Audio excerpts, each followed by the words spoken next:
Morning, everyone. Going to point at everyone today. I feel like going, I got the family with me today. You do. That's right. So, Jim, this is episode number 61 of Merritt in the Morning. And who are you? I'm Brad Klopfenstein. I'm Jim Merritt. He was a state senator for 30 years. He is the president of the Greater Lawrence Chamber of Commerce. And together we are Merritt in the Morning. We are 61 times. 60, this is about 60 more than anybody else would have predicted. So welcome. Today we're going to be talking about children with visual impairments, Jim. Yes. But before we get to that, we want to thank our sponsors. So we have sponsors and they give us money. So they're the most important part of the show. Other than her. Sorry, Sheila. Money. Money talk. Speaking of money, Stockyards Bank and Trust. So if you have money, put it there. Yes. So I do. Yes, the Stockyards Bank and Trust. Were they our first sponsor? They've been on since pretty much the beginning. So we owe her a commission. We did. Sheila? That's right. Yes. So yeah, Sheila Klopfenstein, my wife, is going to be our guest today. So yeah, Yes, Sheila kind of helped line that up. So thank you very I've much. been friends with Paula Moan from Stockyards Bank for many, many years. Go Paula. Go So Paula. Stockyards Bank and Trust, they are all over central Indiana and they're growing like a weed. They have locations at 71st and Binford, Carmel, downtown Indianapolis, Plainfield, which I told you recently, I drove by that Plainfield branch. It's right across the street from Dick's Sporting Goods. They've got one in Greenwood at County Line and Emerson. They've got one in Center Grove down on 135. They're building both a Zionsville, which would be at Michigan Road and I think effectively 116th Street. 116th Street. And then they got another one going into Whitestown. Yeah. Growth. So Go, fast. go Stockyards Bank. And locations all over southern Indiana and Kentucky. Yeah, Louisville. Yeah, I think they even have one in Cincinnati. So they Yeah. Couple. there we go. She knows more about them than we do. Also want to thank the Honey Baked Ham Company. Jim, it's fall, it's tailgate season. People are having parties, Halloween parties, and they've got ham and all the fixings. Also turkey and other meats. But Yeah, sides, dessert, and they also have a friendly face at the counter when you walk in. yeah, and almost all their sides are made in-house Yes. at their store. Yeah. So the Honey Baked Ham Company, locations at 96 in Michigan, Greyhound Pass in Carmel, and they've got a special that runs through the end of the year, Jim. Take advantage of it early. Buy $500 in gift certificates. They will give you $50 for free. That's a great gift. It is. And, Thanksgiving, and you just don't have to have turkey. You could have ham. Yeah, you can do both. Yeah, exactly. Because who wants to cook on either side of the day where everybody has to cook? Yeah. Where So- are we? We're Right now. Right. Oh, we're at Cafe Audrey's. I'm having marshmallow coffee right now. Ooh, that's very fall. Is it pumpkin spiced or something? And we work hard and be nice. That's a great slogan. It is. We want to thank our producer, Josh Gillespie. So, Jim, Yes. we are here to talk about kids with low vision. And there's a group here that operates in Indiana and Kentucky who works with the families that have these children. My wife is their education lead for the state of Indiana. So we're going to talk to her, and I'm going to let you lead this interview because I know all this stuff. It's a lot of fun to have family. We actually had my sister on one time. We had your mom on one time, which is, we did. for 9 minutes, is my all-time favorite. She's great. Yeah, she is wonderful. Sheila, when you were beginning at VIPS, if you will, it was a really interesting process to kind of get involved in this because this is special work. It's like a special education type of situation, and I always think those teachers, those instructors, those individuals who help special education in our schools and out of our schools. It's almost they're heroes. It's the Lord's work, and I heard you talk a little bit at the Chew on This luncheon for the Greater Lawrence Chamber of Commerce, and you must wake up in the morning energized to help somebody. Yeah. It is special work and it is magical. And VIPS, which stands for Early Vision Intervention and Parental Support, is the only agency in Indiana and Kentucky who provides this service for families. And it is amazing work. And I always say that I will never be able to repay these families for what they give me. I almost feel guilty, that I get to go into these families' homes, help them with their babies, help teach them how to help their babies meet developmental milestones with low vision or blindness. So that's the service that you render. That is the service that we render. So for babies 0 to 3. And my heart is full, and my mind is challenged, and it's just a beautiful place. Tell our to be. audience how that service works. When you enter a home, it's got to make you feel good, and what I would call opportunity for service. When you see an infant, what is it that you do? Well, one of the first things we do is talk to the parent. The PS in VIPS is parental support, and parents are terrified. So when you have a baby in Indiana or Kentucky or in Tennessee, we have a sister organization that we helped start in Tennessee, but they're off and running on their own now, so that's great.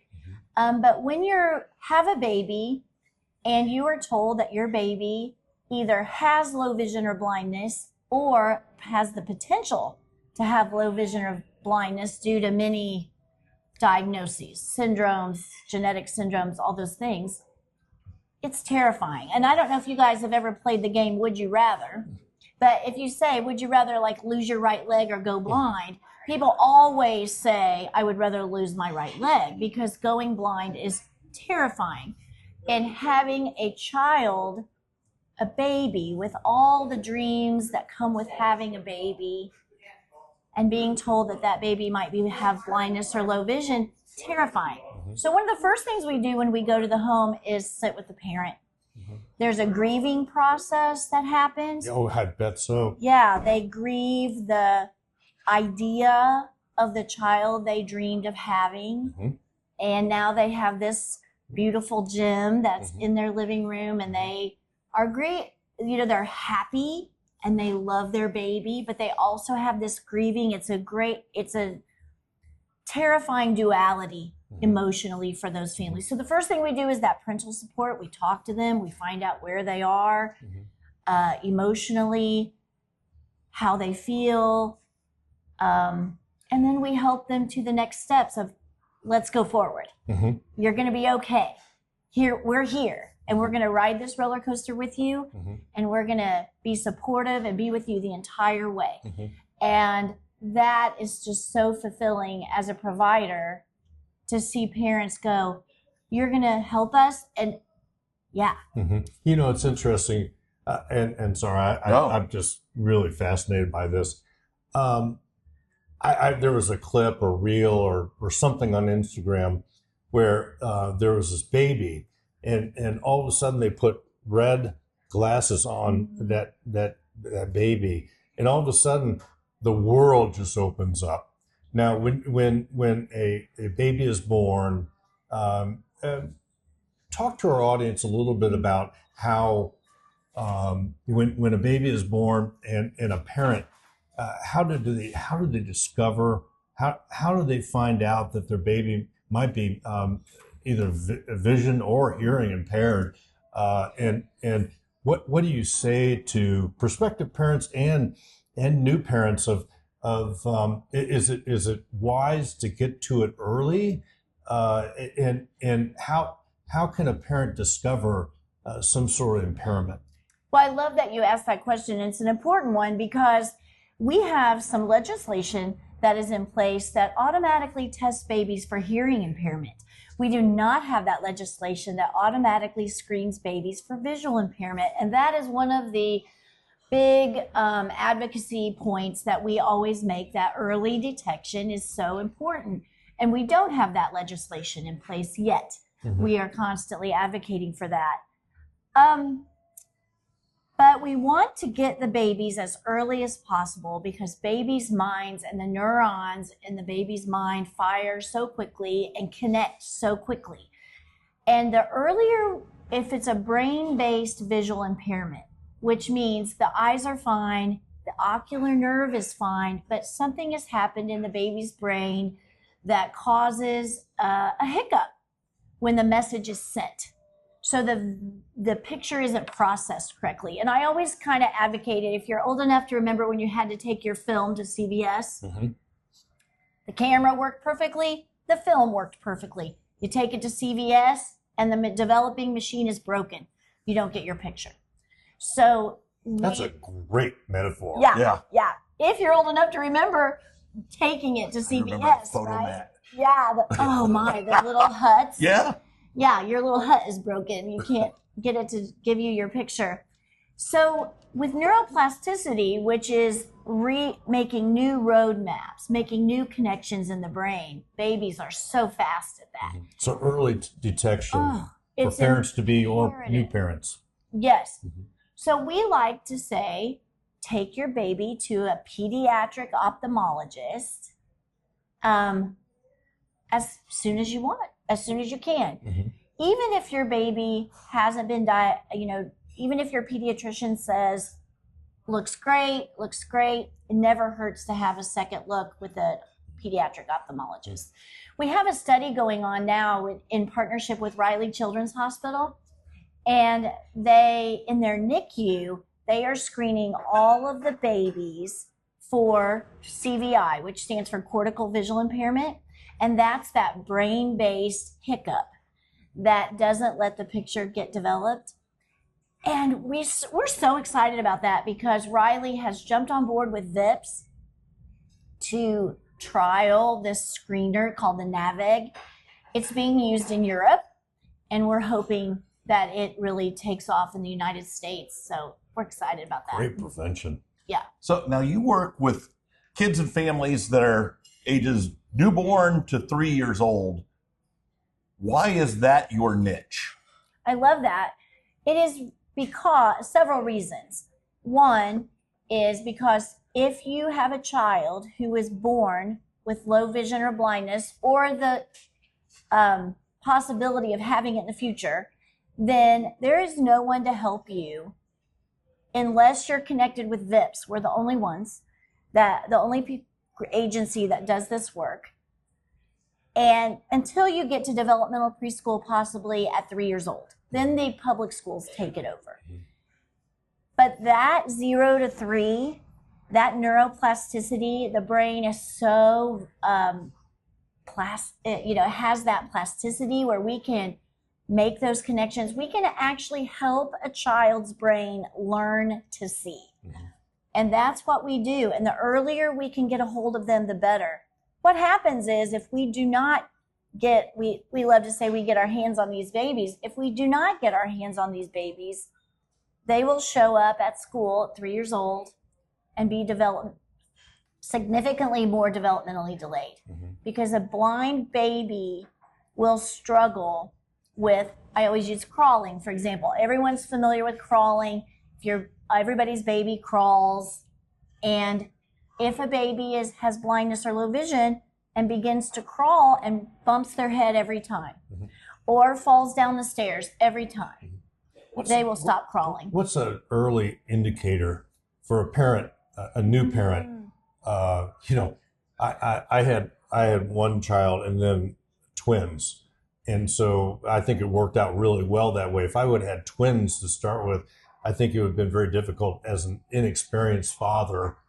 What's an early indication to a new parent that there might be something wrong? So that's without the law, without a new law. Yes, right. So there's some obvious things like pediatric cataracts. You're going to see a fogged eye. Those ocular things are a little bit easier to spot. Maybe there's a motor component where the eyes do not track the same. One eye goes to the side, or both eyes are just going wherever they want and not tracking together. Those things are pretty obvious, and those are things that parents should immediately go to the pediatric ophthalmologist. The things that you just look at your baby and go, that doesn't look quite right. Go to the ophthalmologist.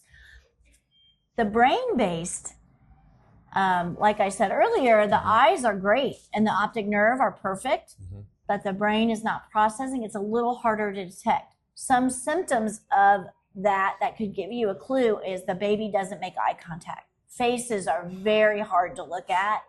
They're very all one color. They have a lot of things going on. Very difficult for babies, so they might avoid eye contact. They might not reach for toys. They might reach for toys 1 minute and not the next. Because with CVI or cortical visual impairment, it comes and goes. The vision does. So anything that you would expect a baby to do developmentally that's not happening, regardless of diagnoses, other diagnoses, or anything else that's going on with the baby, I would see the ophthalmologist. You know, there are people that are impoverished, that struggle with hunger, and not everybody can see a pediatric ophthalmologist. It's true. How does VIPS? How do they track on that? How do they deal with that? Well, it makes me sad in my heart. I could easily just tear up thinking about the poverty and the lack of access that families have In for rural all Indiana. kinds of services. But at VIPS, I can I'm so proud of VIPS because we go wherever the children are. We work through the First Steps system, which Good. is Indiana's Yes. early intervention system. And we work with hundreds and hundreds of providers all across the state. So we educate physical therapists, occupational therapists, speech therapists, all the loving T's and 1S, the speech, about VIPS. And then they watch for us. So whenever they're all across the state, they see a baby and they like go, from the education that VIPS has provided them about vision, they go, they'll make a referral to us. And then we never say no. We go wherever it's needed. I love this statistic. The fiscal year 23-24, our providers at VIPS, our teachers, traveled 8 times around the earth. Oh my God! In the state of Indiana. To service families in Indiana. That's a lot of chasing low vision kids. Times around the earth. Yeah. I love that visual, but only in our little state of Indiana, 8 times around the whole earth to see kids in 1 year. All right, hold that thought. We are talking to Sheila Klopfenstein, my wife. She is the Indiana education lead for VIPS that works with parents and families and kids that have blind and low vision. Jim, we got sponsors. We do. We need to thank our sponsors. Hey, Jim Fred. Merritt, by the way. I'm Brad Klopfenstein. You're watching Merritt in the Morning. We want to thank the Honey Baked Ham Company, locations at 96 in Michigan, Greyhound Pass in Carmel. Don't forget, buy $500 in gift cards. They will give you $50 to go along with it to use on whatever you want. What a deal! You could buy $50 of honey mustard. You know, I often stop in there. I know you do. They're wonderful.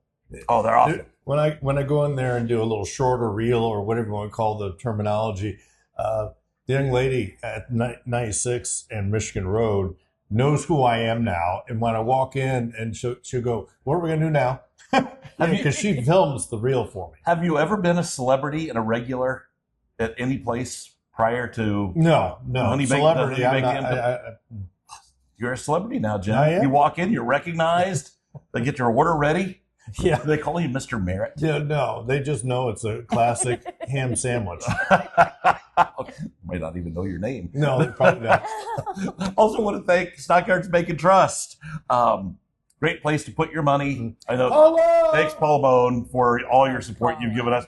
We're almost 3 years into this, Jim. We are. Can you believe that? You haven't walked away yet. No. I enjoy it. Well, and I can't believe Kathy Audrey's hasn't kicked us out. Yeah, So they're very friendly. They are. The food here is terrific. it is. So, Stockyards Bank, they are all over Central Indiana with more to come. So, yeah. Bank with them if you don't already. You know, back to VIPS. The idea of what you do and what gets you up in the morning, and going back to that baby who had just opened the world. What do you have a favorite story of discovering or helping a family, an infant, to up to 3 years, of what just warmed your heart?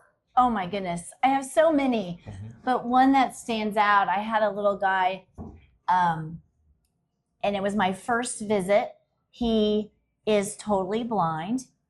And I walked into his home, and his mom, who is delightful, had him on a blanket surrounded by pillows. Now, I didn't get in the home until he was 6 months old. So typically developing baby would be rolling and beginning to crawl and doing all these things. But this little guy, he wasn't doing any of those things.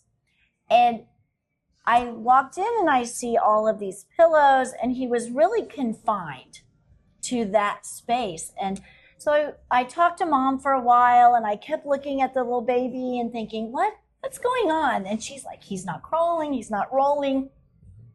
So I asked the question, so tell me about this setup that you have here. And she goes, well, I just want him to be safe. I'm so terrified that he's going to hurt himself, which is it's a valid concern. A valid fear. And I took her by the hand and I said, do you trust me? And she's like, I don't know. It didn't sound like she trusted herself. She did, or her baby. Yes. And so she was just going with fear. Fear was leading. And so I said, well, let's just try a few things, just a few little things. I said, so we have got to let him explore his environment. He will not meet developmental milestones and be ready for school if we keep him confined to this blanket and these pillows. And she's just looking at me with this worried face.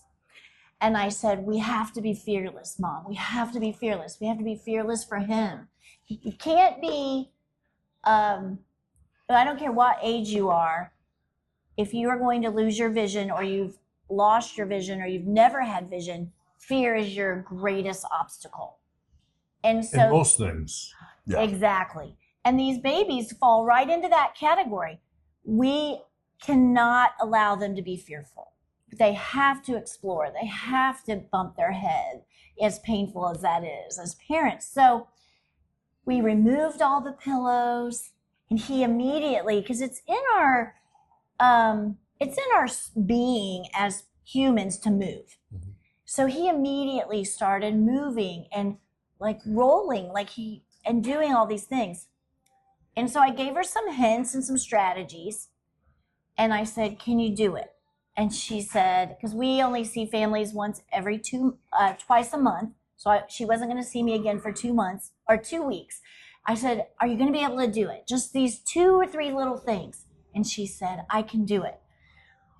All that family needed was a little bit of encouragement and a few strategies and permission.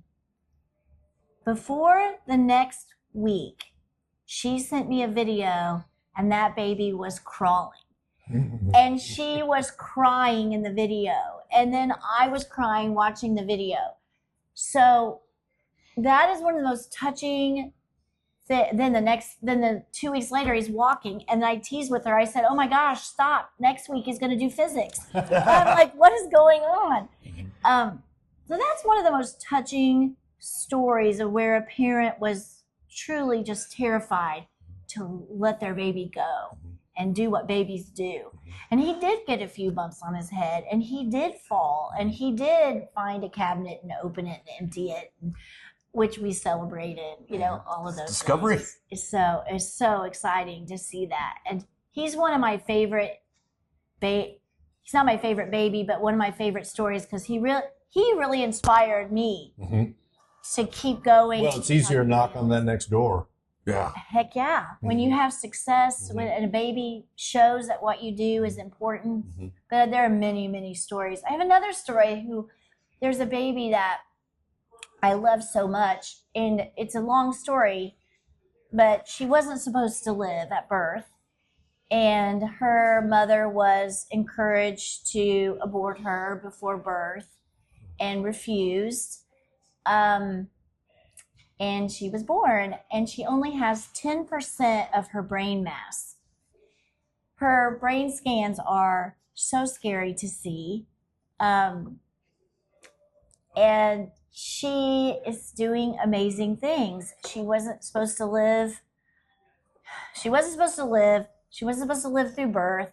She kept living. She kept living. And then finally the doctors are like, I guess we'll take her to the NICU.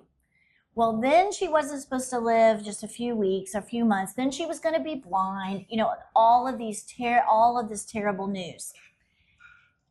And she is a classic child with CVI, cortical visual impairment, because we know that with only 10% of her brain mass, she needs to make connections. Now, with strategies that we've put in place and family working really, really hard with her, she is reaching for toys, she's pushing buttons, and that vision and those vision strategies and visual skills are going to allow her to communicate through assistive technology, and we're going to hear what she's thinking and what she wants, and if she wants milk or juice, and it will allow her to make choices. And she's really a big inspiration too. And she also proves that we only use 10% of our brain, because that's all she has and she is using it. Sheila, I want to ask you about the need. So how many families are you servicing in Indiana right now with the team that you have? And then what is the need? And how big is your team? Yeah. So where do I start? So statistics coming out of Europe. There are a lot of studies going on in Europe. The United States is a little bit behind in the cortical visual impairment world, which is that brain-based visual impairment or visual low vision or blindness. They're estimating 1 in 30 school-age children have some sort of CVI, cortical visual impairment. And it is a spectrum. Sometimes it's almost total blindness, and sometimes it's barely even detectable. So 1 in 30 kids, if you keep that in your mind, that's 1 in every classroom. And VIPS is serving 300 kids in the state of Indiana. That means there are thousands of kids that have not been identified. So there's great need. And if you would go with me on a journey to first grade, if you will go on with me, if you are Brad and you're in first grade and you're very capable and you know your colors and you know your shapes, and you get a worksheet and the teacher says, color the squares green, and you're like, yes, I can do that, and you color them green. And the teacher comes back, good job, Brad, you're so great. You got the green, you got the squares.